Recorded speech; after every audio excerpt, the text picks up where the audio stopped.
Well, hello again everyone, and welcome to another tutorial in my How to Draw Famous Faces series.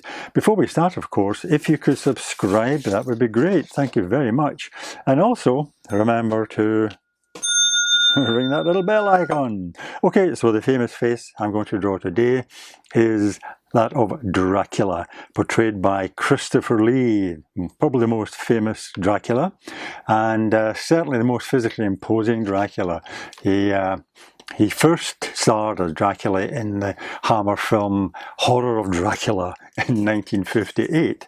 And this particular face is iconic, you know. His mouth is wide open, his fangs showing, his eyes wide open. So I'm going to start with the eyes. Just start with a little point there and make a nice straight line going up, and then a curve coming over like that. Okay. And at the bottom part of the eye, we have a nice curve like that. Okay, we have the eyelid, of course, as well, accentuating that line and just kind of following it around like that. Okay, now as I said, the eye is wide open, so the pupil is like this, showing lots of white around the side. Although, of course, in this case, it's not white, it's a kind of red colour. Okay, you have to imagine that. And we have the distance of an eye between the eyes, and you start here, and this pale line here, by the way, is a kind of attempt I had before. It's too low, so I'm bringing this a lot higher. Nice wide open like that, and the bottom, of course, the curve and the small curve coming up like that, so the eyes look absolutely staring wide open, and the pupil of the eye right in the centre showing lots of space around there, shall we say, rather than white, and the two highlights like that. And of course his eyelid coming up like that, following that line round. And the eyebrows, because of the kind of almost like angry look he has, will be pulled down in the centre slightly, so they'll slope up like that, come around like full eyebrows across like that, and then of course you get a couple of wrinkles, creases in the forehead there, and again this eyebrow will go up like that,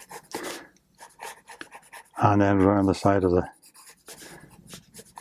forehead there, like that. Okay, and as they come down, you get a kind of wrinkle in the side of the nose there, and you do get his skin kind of wrinkled up below the eyes here, you know, kind of slight pouches looking there, and the wrinkles, crinkles on his skin coming like that. Okay, now before we move down, we'll move up to the hair. Again, very high forehead, you know, so up about here, say you start, and there's a slight widow's peak. His hair is kind of brushed back, so you get this kind of look to his hair like that. So that kind of curve there, coming up, and then down the side like that, and the same on this side here. You see this forehead showing there like that, coming down the side of his eye over there, and the high point of his hair is right in the middle here, so you get that kind of peak shape there, and then curling around all the way down like that. Right down opposite his eyes there, a bit lower, probably the middle of his nose. You can see his ear coming in about there. Okay, and the hair again comes out, then a slope down like that, down towards the ear. You see his cheekbone appearing just about here. Now I'll move on to the nose now. Now you see the shadow of the side of the nose here. This is very dramatically lit, by the way. The light's coming in from the top right hand corner, slanting across his face. So we're going to get lots of shadows on this side of his face and also the side of his nose. So you can draw the shape in, if you like, of the shape of the actual shadow, which comes in like that shape there. And then you get his nose, which of course is distended like that, you know. and the front of his nose comes down like that, and then up there like that, and you got a bit of like reflected light here, so you get a bit of shadow coming in at the bottom of his nose, but leave a wee bit white there coming up. Okay, and because his mouth is wide open, we have the creases in his cheeks coming up like that. Okay, and then the distance between there and there is probably about the same distance from there to there. So get the dip in the middle of the mouth first of all, the lips, and it curves down on either side like that, and the top lip again curving, his mouth is wide open, remember, like that, and in here we have the fangs. So on this corner there was a nice big sharp looking fang with the kind of gum showing there, and then we have kind of 4 teeth. We have 2 main teeth in the middle with the curve like that, another one here, and then the other fang comes in just behind this one here, about there. So there we have his fang showing. Okay, and below that, of course, is, as I said, his mouth is open, so we see a bit of his tongue showing, kind of like that. But this will all be shaded in. Now, the side of his mouth comes down at an angle like that, across to join that line there. Okay, and you'll see just in that space here, his teeth. That's slightly irregular, like that. Okay, and as I said, the light's coming in here, so you're going to get a great deep shadow of his nose, which kind of follows that shape there. And also down this side, as his mouth turns around, this part here will be in shadow. You put that in. This side of the lip will be caught with the light, as will this part of his chin. So you get a nice kind of light shape there, and then a dark shape under the lip coming in here, and again light catching here, so a shadow appearing in here, and his chin just appearing like that. So you draw this line coming down from his cheekbone like that, and you get some lines in his face like that, creases in his face because of the way his mouth is wide open. And the same with this side, we bring down his jawline from here right down to join that there, and what you'll get on this side are deeper creases.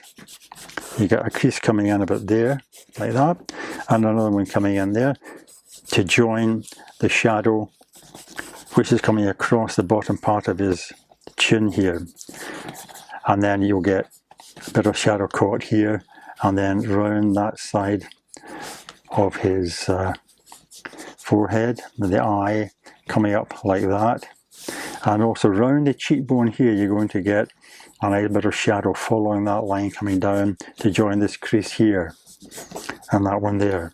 So these are all the shapes of the shadows. Okay, his ear kind of in here, and the other ear appears about there, and he has his cloak. Well, if it starts about there, in his shoulder, and his other one comes in about there, and a bit of a white collar appearing just about in here, and then the darkness of his cloak coming down there like that. Okay, so what I'm going to do now is I'm going to start to shade in, do a bit of shading with my 5B pencil, give it a bit of roundness, a bit of shape. So first of all, I'm going to start with the hair. And remember again, about the light coming in, it's going to strike certain parts of the hair, so you leave those white. So the front tuft of the hair here, there'll be a big shape of white catching there, and maybe a bit of shadow in here. And a lot of this will be white, maybe with darkness in here. The top of his hair will be catching the light, your reflected light, so we draw a wee line kind of coming down there. Remember it says brush back, so try and follow the line that the hair might take. Right, so that'll be dark, and this will be catching the light from the reflected light on the other side. Okay, so again, what you can do is, because the hair is brushed back like that, you can start off by shading in like that. Now you want to make it look artistic, so it doesn't have to be too neat, you know. It doesn't have to go all the same way either. Your shading doesn't have to follow that. You can actually cross-hatch, so you get a mixture of shading. You can also do, if you want to do a solid area, you can use a kind of circular motion like that to fill it in. Just put weight on your pencil and you'll get it darker than if you didn't, obviously. Take the weight off and it's lighter, that's what I mean to say. Right, okay. So I'm going to carry on doing that, leaving these bits white, and we'll see what it looks like when I've done that. Okay, well, I've done the hair, as you can see. I'm going to move down now and start by shading in some of these shadow shapes that I mentioned to you on this side. Take the weight off your pencil, don't do it too heavily, you don't want it too much there. Like that, coming across, and there's also a kind of bit of light coming up, bit of shadow come up here around his forehead, like that. And then of course you can start to put a bit more detail into the creases around his wrinkles in his forehead and so on. Then we can move on to the eyebrows themselves, nice and dark, as I say. You could maybe leave little bits like that to suggest the hair. Nice and dark coming around that bit there. Okay, and then of course we have the eyes themselves. Nice deep lines in here and coming down the side here. Make sure these are all kind of wrinkled and they're standing out, you know, to give the impression that he really is contorting his face. And a bit more solid around there. But the same with this other eye, a lot more deep shadow in here, by the way, like that, to accentuate that. And then leave these two highlights on his eye, like that. See how that looks? And then line coming under there, and a bit more shading on this side, underneath his eye. And of course, because the light's coming in here, this side of his eye will be darker. You get a bit of shading around the muscle of the side of his eye there, as well as these wrinkles coming out. And another one coming in there, like that.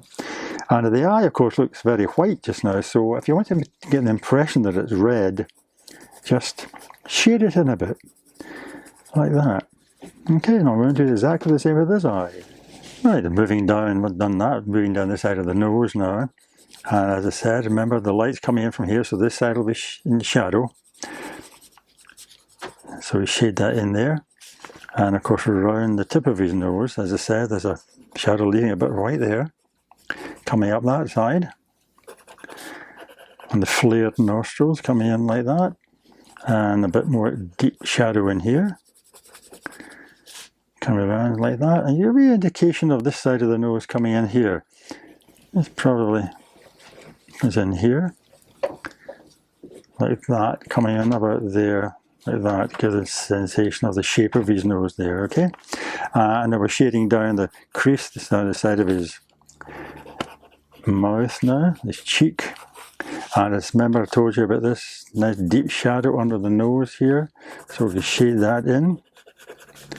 And leave that little bit white underneath the nose for reflected light. Like that. And more deep shadow around this side. We'll work on that a bit more in a minute. Okay? Now we come down to the danger area here, the fangs. So we get the mouth coming in here, a wee bit of a indentation shadow there. And make sure you go around the fangs nice and sharply, delineate them. Alright, and it will be very dark round to make them stand out. You can do a wee bit of shading on the gums, just coming around like that, to give them shape, like that, okay? But under here and around there is going to be very dark, so if I shade that in, put a lot of weight in my pencil.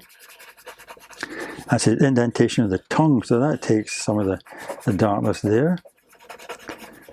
And then coming around on this side of the mouth, see See how that really starts to look as if he's snarling with his mouth wide open there, and that comes around here. Very dark, and follow this line of his mouth, and then very dark under his tongue, coming there just on top of his teeth. You could get the shape of his teeth in like that. And then the tongue itself, a bit of a shadow around this side of it, like that. And then you just shade in the rest of the tongue so it almost disappears, but not quite. So a bit more dark line there to make the teeth stand out, but there's the fangs standing out against that very dark shading there. Okay, it's quite dramatic now, doesn't it? Now there's also a bit of shading up this side to accentuate that shape of his mouth coming in there. And his bottom lip, as I said, comes down like that. You've got a shading in the middle there, coming up. And a shadow around there. All this will be in shadow. The darkest shadow is under his bottom lip, coming in here, going up around there. And leaving that light bit, remember I said, coming up and joining this bit around his mouth. And this bit here, again, the shadow nearest his chin will be darker than that. This bit of light here will be darker than this bit here. So we shade that in the middle tone. Okay, so I'm going to walk down these shadows here, just filling in the shapes that I drew already, you know, like that. And down here and filling that in as well. Let's see how it looks when I've done that. Okay, so I've been shading in these shapes that I told you. You know, all dark round about here, bits of light catching on either side of these creases. And of course under his chin will be in deep shadow. So you can shade in very dark line just in here.